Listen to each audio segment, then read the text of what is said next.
memang menyenangkan ya untuk dinyanyikan gitu loh, apalagi anak-anak kecil ya. Oke, kembali bersama kita di Solstice sama aku Gaji. Aku Oke, mungkin kita langsung aja. Kali ini topiknya agak menarik. Menurutku menarik karena ini adalah berhubungan dengan budaya kita sendiri di Indonesia. Tepatnya di Papua. Jadi ada beredar kabar kalau Yamko Rambayamko itu bukan lagu asli Papua. Oh iya, ya udah apa? Saya kirain sih dulu pertama waktu belajar lagu itu ya di waktu SD mungkin TK. Saya kira itu lagu dari Papua, dan kemarin ada isu yang keluar menyatakan bahwa lagu itu bukan dari Papua. Ya saya agak shock sih, agak kaget gitu loh. Terus bahasa mana gitu loh. Jadi awalnya yang membuka diskusi ini adalah adanya diskursus oleh akun Twitter @papuaituKita yang pada tanggal 26 Juni 2020 melontarkan sebuah tweet. Nah, memang akun ini memang dia sering ya menyuarakan isu-isu tentang Papua.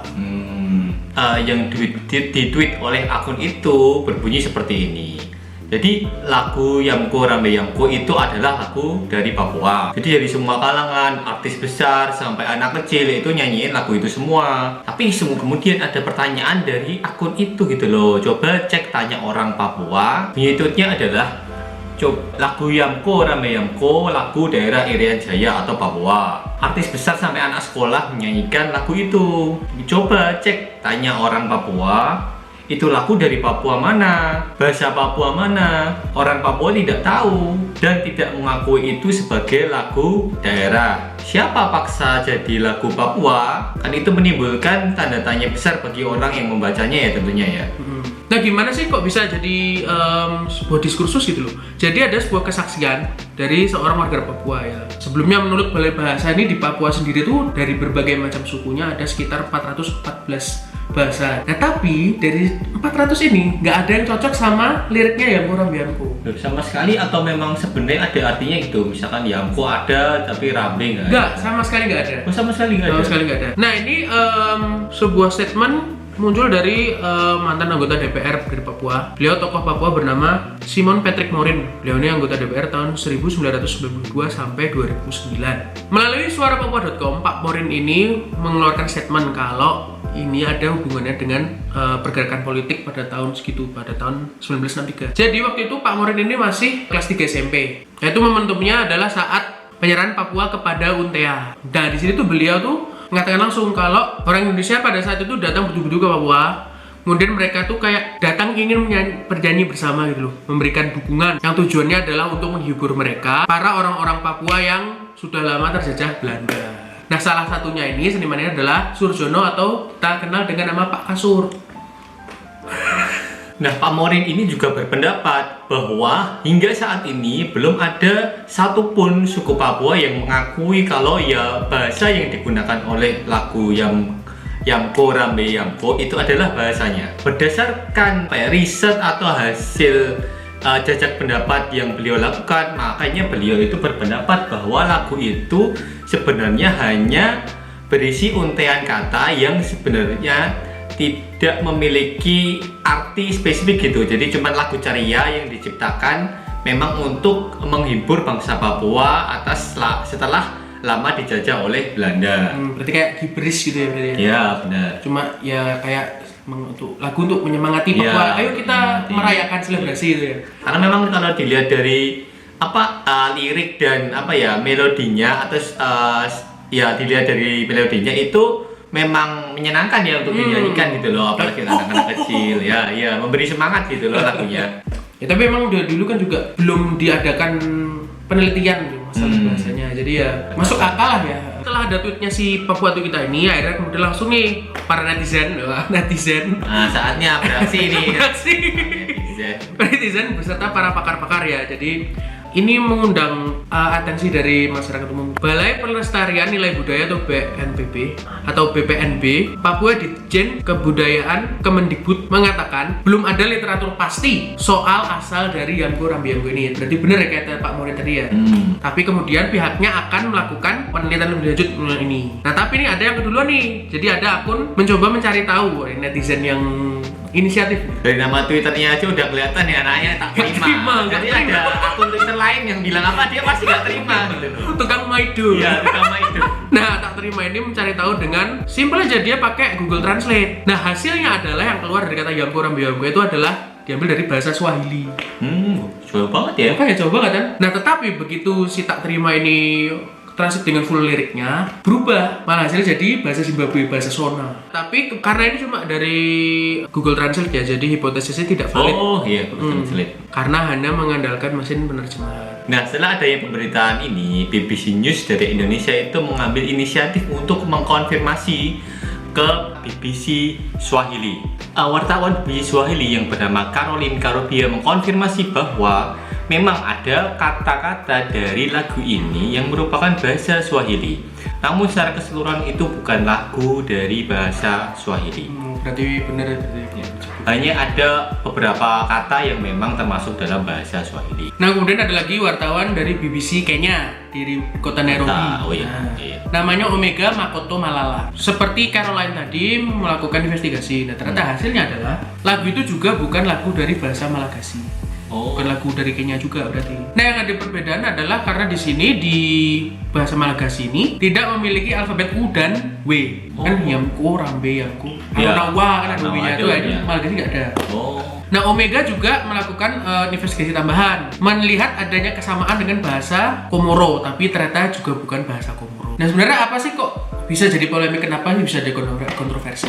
Ya, jadi etnomusikolog dan peneliti musik di bidang diplomasi musik School of Asian and African Studies dari University of London bernama Resa Setodewo menganggap hal ini sebuah masalah besar. Kenapa kok masalah besar? Jadi sih Pak Resa ini beliau melihat kalau wah ini jangan-jangan nih identitas orang Papua yang direpresentasikan ke dunia ini jangan-jangan malah bukan identitas mereka gitu loh. Oh, saya kira dia mau bikin itu lagi apa kayak suatu teori, mungkin ini bahasa alien atau bahasa apa? Alien tuh, Excel 1 Iya. Nah, dikhawatirkan adalah ini sebenarnya kayak semacam konstruksi sosial gitu loh. Nah, yang mana ini bukan dibangun oleh orang Papua itu sendiri. Jadi kayak gimana ya? Ya kayak ini sebuah identitas yang sebenarnya bukan gini tapi dibuat oleh orang dari pihak lain dulu, bukan orang Papua sendiri. Okay. Misalnya kalau aku lihat tuh kayak gini loh, kamu bisa lihat enggak pandangan tentang orang Amerika terhadap Islam dan pandangan orang Timur Tengah terhadap Islam. Beda kan ya? Seperti itu. Nah, ada seorang etnomusikolog dari Universitas Kristen Widya Wacana bernama Agastya Ramalistia yang menentang pendapat dari Pak Resa tadi. Dia berpendapat bahwa sebenarnya asal-usul dari suatu lagu itu bukan hal yang esensial atau bukan hal yang inti gitu loh.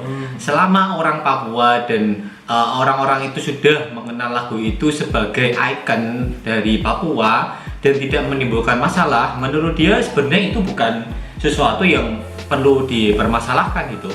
Pendekatannya beda berarti? Iya, pendekatannya beda. Selain itu juga ada pendapat dari Ketua Dewan Kesenian Papua yang bernama Nomensen Mambraku. Bahkan beliau sendiri juga mengungkapkan gitu loh, beliau ini memang tidak mengerti makna dari lagu itu, tapi karena lagu itu memang sudah dinyanyikan sejak dulu oleh rakyat Papua, maksudnya sudah mendarah daging ya oleh rakyat Papua, makanya beliau itu juga menganggap itu juga memang lagu budaya Papua juga. Anggap aja ya ini ya udah anggap aja budaya Papua gitu. Iya. Ya gimana ya juga.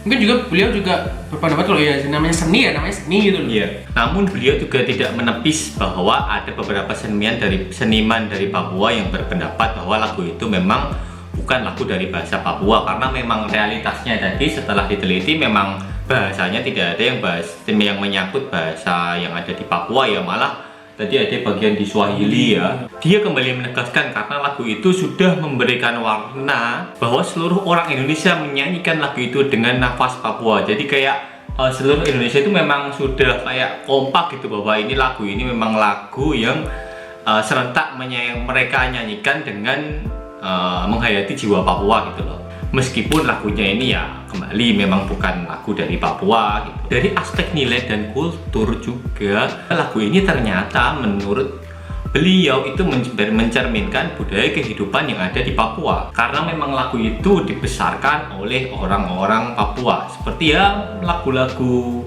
yang mungkin dari kita dari tanah Jawa. Oh ya, mungkin gitu. contohnya kayak Itu ya Bengawan istilahnya. Solo itu kan lagu apa ya, kayak ya itu memang bahasa dari bahasa Jawa ya, cuman kayak lagu ini tuh sudah mendarah daging gitu di kehidupan sehari-hari orang Papua gitu. Berarti kalau mungkin cabang budaya misalnya dari segi kuliner gitu, misalnya nasi goreng gitu kan, Iya. nah kan asli dari Cahan kan, masakan Iya, Cahan, Cina, tapi iya. kemudian diakulturasi jadi budaya nasi goreng, jadi budaya dari Indonesia. Nasi goreng itu makanan Indonesia, mungkin kayak gitu kali ya. Ya jadi kesimpulannya memang sampai sekarang belum ditemukan ya. Ini Iya, masih sih. bahasa mana, cuman ya itu aku hipotesis yang paling logis sih menurutku ya itu cuma ya sebagai lagu giberis yang dibikin oleh Pak Kasur gitu loh. Ya memang pada saat itu momentumnya pas gitu loh, pengen menunjukkan kalau yuk orang Papua ini kita bareng-bareng di Indonesia. Ya tapi kalau misalnya dilihat dari bagi pemerhati musik seperti yang sejarah musik itu ya memang agak problematis mungkin ya. Jadi kalau misalnya seperti yang tak bilang tadi, kalau kita punya identitas dan kemudian dipandang oleh orang dari kelompok lain, padahal itu tuh bukan identitasnya, itu tidak seperti yang apa kita memandang diri sendiri, kan ya problematik gitu loh. Iya. Misalnya ya kalau kita berbeda kelompok tapi berbeda cara menilai juga, tapi kalau misalnya pandangan itu salah ya yang paling relevan dan yang paling berhak untuk melakukan apa istilahnya klarifikasi ya orang-orang Papua sendiri gitu. Ya, benar. Jadi ya kembali tadi di masalah identitas tadi sih sebenarnya. Walaupun ya memang ada beberapa pihak yang menganggap ya sudahlah, dianggap aja ini udah anggap gitu. Nah, menurut Upi?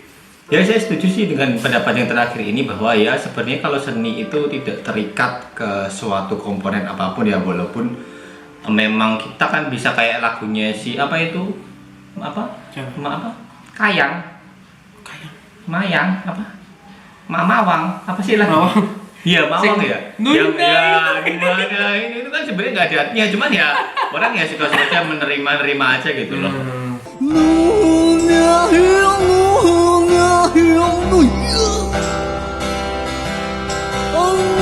Oke, demikian podcast atau vlog kita hari ini, dan semoga ini bisa memberikan informasi kepada kalian terkait lagu Yamko Rambe Yamko ini ya.